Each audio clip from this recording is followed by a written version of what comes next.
নমস্কার। কলিকাতা বেনিয়াটোলা সাধারণ হরিসভা থেকে আমি উত্তর কলকাতার প্রচারক প্রদীপ কুমার দাঁ।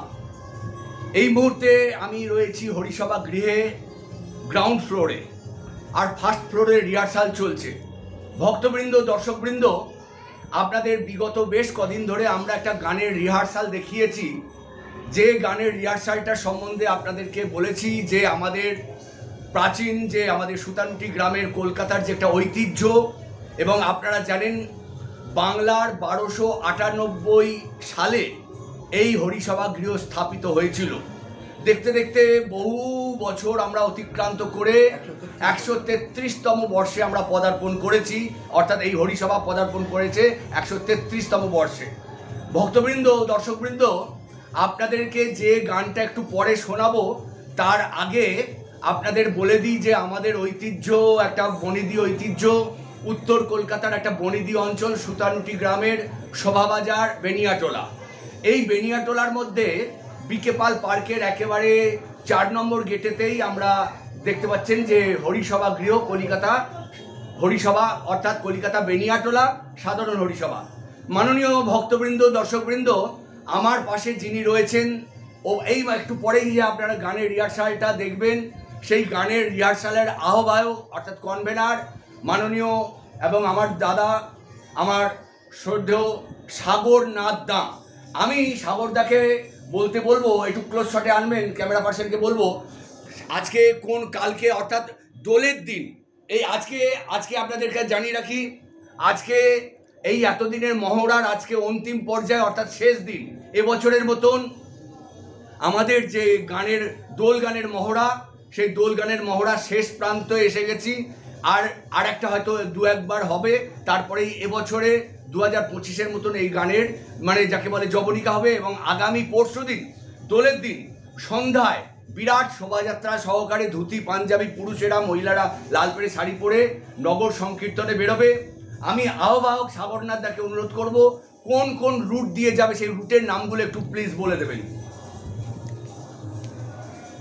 ঐতিহ্য সম্পন্ন যে আমাদের দোললীলা কীর্তন পরিক্রমা উৎসব, সেই উৎসব আগামী 14 মার্চ সন্ধ্যা 6:30 থেকে হরিসভা গৃহ থেকে শুরু হবে। এবং এই গান আমাদের বহু প্রাচীন কাল থেকেই, শরণার্থিত কাল থেকেই এই গানের আপনার চলছে। এবং প্রতি বছরই বিগত বছরের মতন প্রতি বছরেই আমরা এই গান পথ পরিক্রমা করি সন্ধ্যাবেলায়, অর্থাৎ দোলের দিন সন্ধ্যাবেলায় একটা খুব মানে দৃষ্টিনন্দন পরিবেশে। পুরুষেরা সাদা ধুতি অথবা পায়জামা এবং সাদা পাঞ্জাবি এবং গেরুয়া উত্তরীয় পরে, এবং মহিলারা লাল পাড় শাড়ি এবং লাল জামা, এবং যারা আমাদের স্বামীহীন তারা অন্য পোশাক পরেন।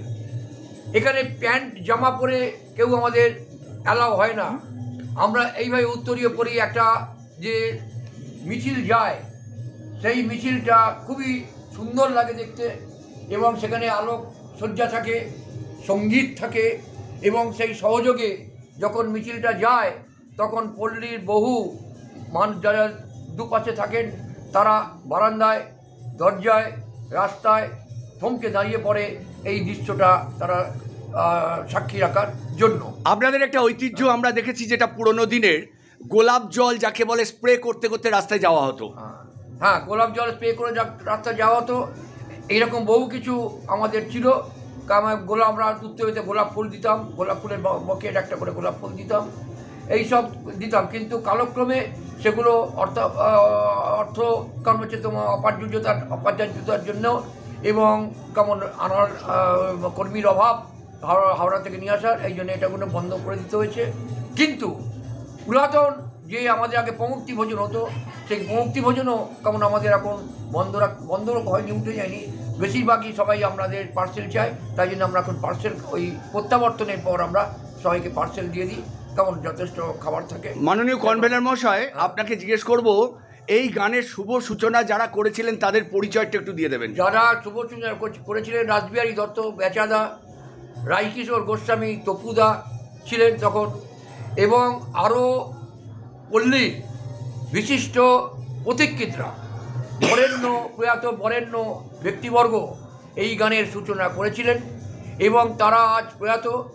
তাদের শ্রদ্ধার সঙ্গে স্মরণ করে এবং তাদের শ্রদ্ধা জানিয়ে আমরা এই শোভাযাত্রা আর একটা কি আপনাদের থেকে জানতে পেরেছিলাম যে গোসাই বাড়ির সম্বন্ধে একটু কি বলেছিলেন? গোসাই বাড়ি এর পথিকৃত বলতে গেলে অন্যতম হচ্ছে গোসাই বাড়ি, সোনা গৌরাঙ্গ মন্দির। সেখানকার যারা কর্তা ছিলেন তারা আমাদের এই হরিসভার পৃষ্ঠপোষক ছিলেন, এবং তারাই এই গানের প্রচলন করেছিলেন। শ্রদ্ধার সঙ্গে তাদের দু একজনের নাম বলতে পারবেন? রাই কিশোর গোস্বামী ছিলেন, যুগল কিশোর গোস্বামী ছিলেন, সন্তোষ গোস্বামী ছিলেন, এনারা সমস্ত আমাদের গোসাইরা ছিলেন। এই গোসাইরাই কেমন যে আমাদের তোমার যে নগর সংকীর্তন, আমাদের যে উৎসবে বাৎসরিক উৎসবের যে নগর সংকীর্তন হয়, সেই নগর সংকীর্তনে আগে এনাদের ছাতা মাথায় দিয়ে আমাদের যেতে হতো, এনারা ভোগ মাখতেন, এবং এনারাই কেমন যে তোমার এই কোনো আমাদের উৎসবের পরিচালনা করতেন। এই উৎসবের লাগু আমাদের এই দোল উৎসবটা হয়। তো এবছরের প্রদীপ যেটা বলেছে যে আমাদের রুটটা আমরা হরিসভার গৃহ থেকে শুরু করব সন্ধ্যা 6:30টায়। আমরা বেনিয়াটোলা স্ট্রিট ধরে রবীন্দ্র সরণির দিকে যাব, তারপরে বাঁদিকে বেঁকে আমরা চলে যাব সোহাবাই স্ট্রিট। সোহাবাই স্ট্রিট ধরে আমরা পশ্চিম দিকে গিয়ে বড়াইতলা লেনে ঢুকবো। বড়াইতলা লেন থেকে ঢুকে আমরা সোজা আবার পশ্চিম দিকে সেন লেন, আইটোলা ফার্স্ট লেন এবং বিকেপাল এভিনিউ ধরবো। বিকেপাল এভিনিউ ধরে মানে বিকেপাল এভিনিউ আইটোলা ফার্স্ট লেন হয়ে তার মানে আমরা আইটোলা শীতলা মন্দির, বিকেপাল এভিনিউ পূর্ব দিকে আবার আসবো, পূর্ব দিকে আসবো শীতলা মন্দির, আইটোলা শীতলা মন্দির। ওইটা সামনে মা সেতলার সামনে দিয়ে এসে আমরা শঙ্করালদা লেনে ঢুকবো। বেশ। তারপরে গোলক দত্ত লেনে পড়বো, গোলক দত্ত লেন দিয়ে আবার বেনিয়াটোলা স্ট্রিট ধরবো। বেনিয়াটোলা স্ট্রিটের বাকি অংশটা আমরা পার হয়ে আমরা হরিসভা গিয়ে আবার আমরা এটাকে শেষ করব। মোটামুটি কত মানে কত দর্শনার্থী মানে আপনাদের জনসংখ্যা হতে পারে ইয়েতে? আমরা দেখেছি আমাদের যে এবছরে যারা রিহার্সাল দিচ্ছেন এবং অতিথিবর্গ, আমাদের দুটো পার্ট আছে। একটা হচ্ছে অতিথি, যারা কারণ যে গান না কিন্তু অতিথি হিসেবে যান।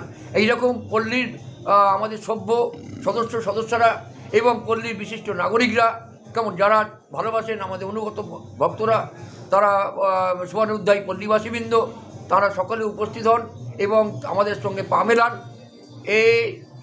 এবছরে যা আমার কাছে তালিকাভুক্ত করেছেন যারা, তাদের প্রায় 200 জন আমাদের নাম তালিকাভুক্ত হয়েছে। আচ্ছা, বাহ। আর আপনাদের আগে একটা কি মানে দুটো দলকে যেন কি বলা হতো, একটা দল ছেড়ে আরেকটা দলে আসতো গানটা? দুটো দল হতো, মানে আমাদের যারা গায়ক গায়িকা তাদের সংখ্যা বেশি হওয়ার জন্য। হ্যাঁ, তাদের কি যেন বলে? একটা খাদ, একটা হচ্ছে মহড়া। একটা খাদ, একটা হচ্ছে মহড়া। হ্যাঁ, আচ্ছা। এই দুটো আমাদের দল থাকতো। এই দুটো দলে ভাগ করে আমরা ওই দল শেষ করলে এই দল আরম্ভ করতো, এই দল শেষ করলে ওই দল আরম্ভ। আচ্ছা। এইরকমভাবে একটা গ্যাপেতে তারা যেত। আপনি এখানকার দায়িত্বে কত বছর ধরে আছেন? আমি 50 বছর ধরেই দায়িত্বে আছি। আচ্ছা, বাহ। চলুন আপনাদের দর্শকবৃন্দ ভক্তবৃন্দ আপনাদের ওপরে নিয়ে যাব, গান নিয়ে রিহার্সাল দেখাবো এবং জানবেন আজকের মতন এবছরের মতন মহড়ার শেষ গান শোনাবো। এবং আগামী পরশুদিন আমাদের যে সাগরনাথ দাম অর্থাৎ এখানকার আহ্বায়ক যিনি বললেন যে কোন রুট দিয়ে যাবে, আপনাদের সেই রুটে আমরা অপেক্ষা করতে বলবো। ধন্যবাদ। আজ আমাদের শেষ সেই রিহার্সাল এবং বিগত 15 দিন ধরে রিহার্সাল চলেছে। আজকে তার রিহার্সাল আমাদের সমাপ্তি দিবস, কালকে কোনো রিহার্সাল নেই, পরশুদিন শুভযাত্রা। তাই আজকে আমরা সকলেই সমবেত হয়েছে একবার লাস্ট টাচ দেওয়ার জন্য, এবং যারা গানের কেমন ওখানে দায়িত্বে আছেন তারা সব বুঝিয়ে দিচ্ছে। মানে 13 তারিখ মানে রেস্ট ডে। ভক্তবৃন্দ ঠাকুরকে দর্শন করুন, আমরা দর্শন করে এবার উপরে নিয়ে যাই, আপনাদের গানের রিহার্সাল শুনিয়ে আনি দিয়ে, এবং আজকের মতন আমরা গানের রিহার্সালের সমাপ্তি ঘোষণা করব। এবং পরশুদিন আপনারা দেখতে পাবেন এই শোভাযাত্রা।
রাশি রাশি অশোকে পলাশে, রাঙা নেশা মেঘে মেশা প্রভাত আকাশে।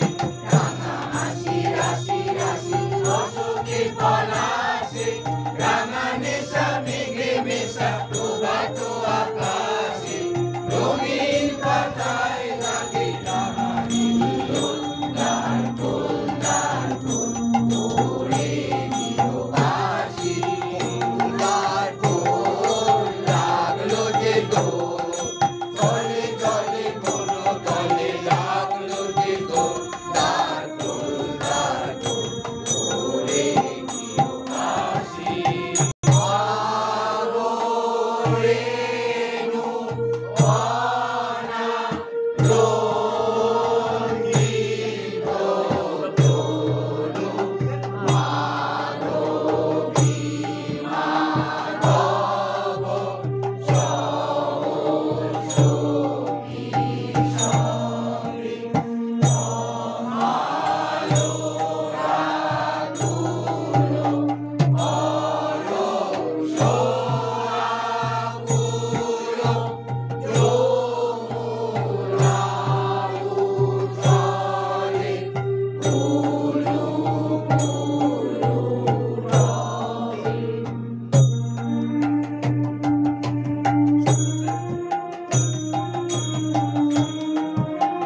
আপনারা সমবেতভাবে আমাদের সঙ্গে সহযোগিতা করেছেন, তার জন্য আপনাদের অসংখ্য ধন্যবাদ। বিশেষ করে আমিরদাকে, কারণ আমিরদাকে আমরা এই বছরে কনভেনার করেছিলাম, সকলে তার সঙ্গে সহযোগিতা করেছেন।